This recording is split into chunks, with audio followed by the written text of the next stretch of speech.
കർമൂസും എണ്ണിത്തണ്ടും ഉപയോഗിച്ച് നമുക്കൊരു ഉപ്പേരി ഉണ്ടാക്കിയാലോ? ഇത് എങ്ങനെയാണ് ഉണ്ടാക്കുന്നത് നോക്കാം. എണ്ണിത്തണ്ട് ഇതുപോലെ റൗണ്ടിലുള്ള കഷ്ണങ്ങളായി മുറിച്ചെടുത്ത് അതിനെ നന്നായി കുനുകുനാ അരിഞ്ഞ് ഒരു പാത്രത്തിൽ മാറ്റി വെക്കണം. കറുകത്ത് തൊലി കളഞ്ഞ് അതിൻ്റെ കുരുവെല്ലാം കളഞ്ഞ് ചെറിയ കഷ്ണങ്ങളായി നുറുക്കിയെടുക്കണം.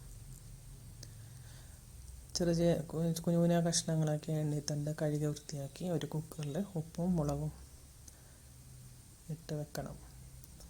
പിന്നീട് കറുകത്തും ക്യാരറ്റും വേവിച്ച് മാറ്റി വെക്കണം. ഉപ്പിട്ട് വേവിച്ച് മാറ്റി വെക്കണം.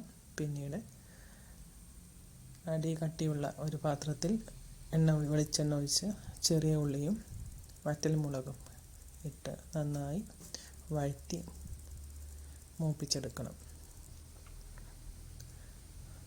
നന്നായി വഴറ്റിയെടുക്കുക. അതിലേക്ക് ഈ ഉപ്പേരികൾ തട്ടിക്കൊടുത്ത് ഇളക്കുക.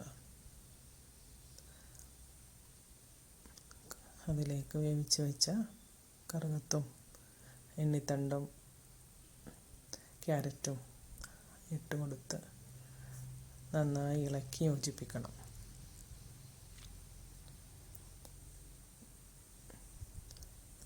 അതിലത്തെ വെള്ളം തീരുന്നത് വരെ വറ്റുന്നത് വരെ നന്നായി ഇളക്കി കൊടുക്കുക. ഉപ്പുണ്ടോയെന്ന് രുചിച്ച് നോക്കണം. ഹൈ ഫ്ലെയിമിൽ തന്നെ ഇട്ട് ഇളക്കുന്നതാണ് നല്ലത്. അടി പിടിക്കാതെ നോക്കിയാൽ മതി. നന്നായി ഇളക്കി കൊടുക്കണം. ശേഷം വെള്ളം വറ്റിച്ച് ഇതുപോലെ ആക്കിയെടുക്കുക. സ്വാദിഷ്ടമായ ഉപ്പേരി റെഡിയാണ്.